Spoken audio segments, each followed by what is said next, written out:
Alright everyone, a lot is said about hunger in the developed world, and it is true. Like, there are kids in the United States who don't get 3 square meals a day, and the liberals generally are the ones that talk about this the most, and they're like, hey, we need to eradicate childhood poverty, we need to eradicate hunger, we need to feed the world. And, you know, the U.S. already feeds half of Africa, literally with grain shipments, because we have a surplus, but they talk about this routinely.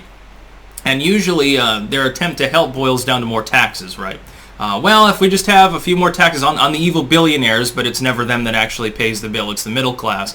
If we just rob the middle class of some more money, then we can give some more breadcrumbs to the very poor, and it'll be just enough breadcrumbs so that they'll have that third little meal every day. And little Jimmy won't be malnourished, and then people will be taller and smarter, and everything will be wonderful, and it'll be utopia and rainbows and unicorns.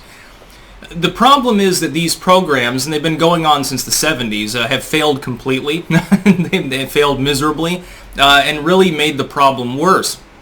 The easiest way to take care of hunger is, as usual, through deregulation and the relaxation of rules regarding land usage. For instance, right now, an enormous amount of acreage, I don't even want to fathom how many millions of acres, because it's definitely in the millions, of potentially arable land in suburbia all over the United States is subject to housing authorities that essentially tell you you have to fertilize your lawn every week to make it grow faster, and then you have to cut it to just the right length. And by the way, it's got to be a monoculture of Bermuda grass, which is the most scraggly, stupid-looking grass anyway.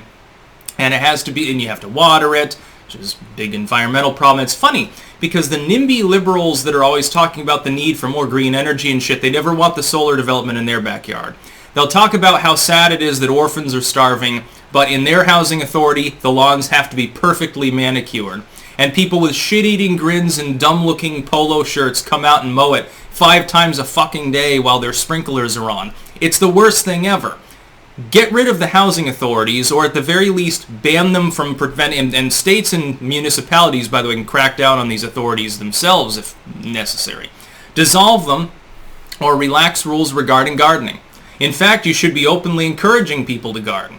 Look, if everyone, nobody would even buy herbs if you just had local herb gardening. It's about the easiest fucking shit in the world. You get a little spring house thing, you start some seedlings, you put them outside, an area the size of this little office. Do you realize how many herbs you can grow and how easy it is to dry and store them? And how much cheaper that is, by the way? Do you know how much herbs, especially the fresh ones, cost in the fucking store? Yeah, suburbia is a cash cow waiting to happen. Even just that little aspect of the culinary thing would free up so much additional agricultural land for other crops as well. Another thing, why don't we relandscape parks and terraces and things like that to be edible? Instead of having a bunch of useless trees that have to be trimmed up constantly but don't yield anything, and they're just there for shade, have fruit trees.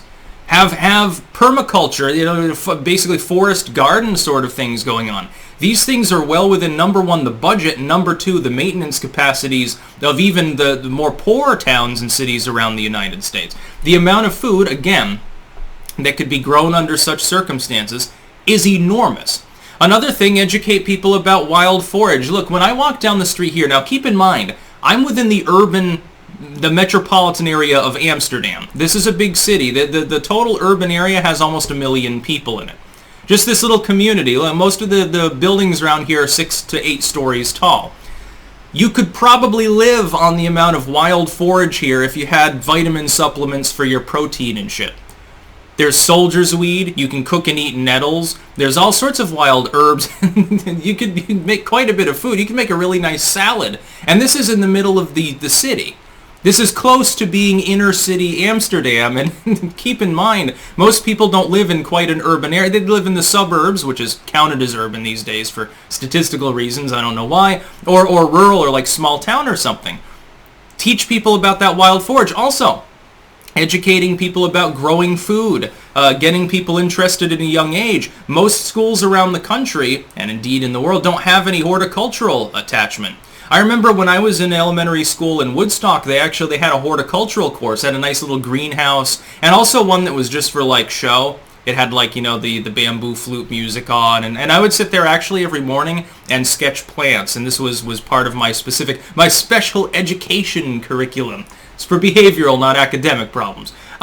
Trust me. But you could grow plants, and it was interesting. It helped get me started in gardening and being interested in growing things, and then I learned how tasty plants could be, and then I learned how to actually cook them, as opposed to relying upon others. That's even more tasty. Always make your own spaghetti sauce from scratch. You'll never go back. You'll never buy ragu or prego again. Trust me.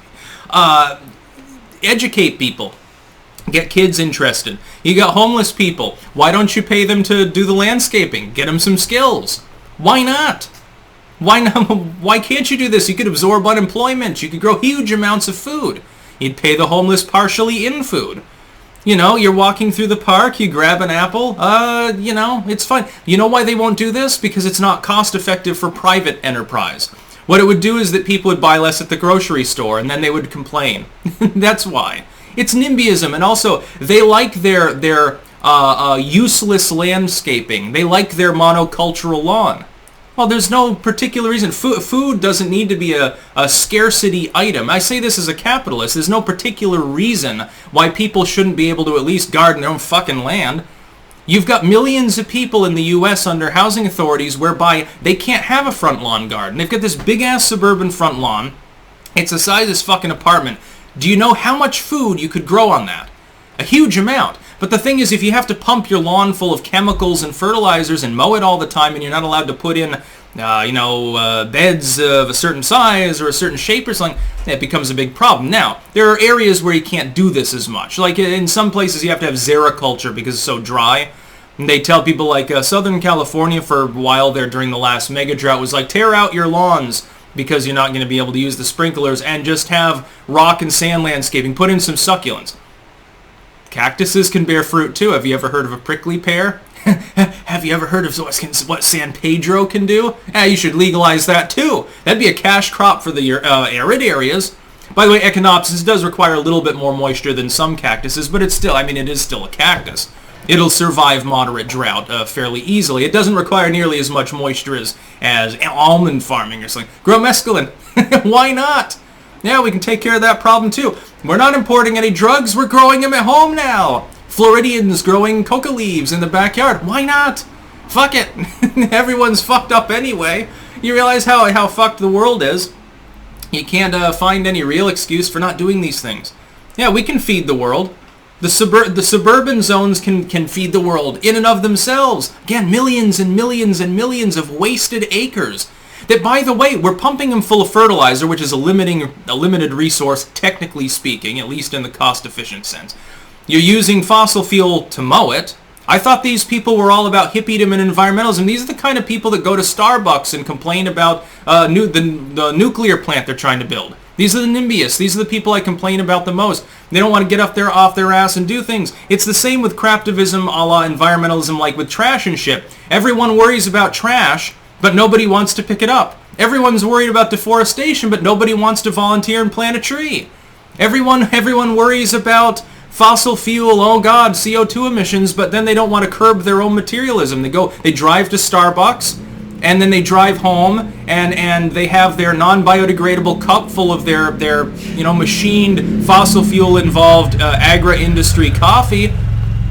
NIMBYists. Not in my backyard, by the way, is what that acronym stands for. Tear out your suburban lawn and put in gardens. Sue your housing authorities. Get rid of them. States should attack the housing authorities and get the fuck rid of them.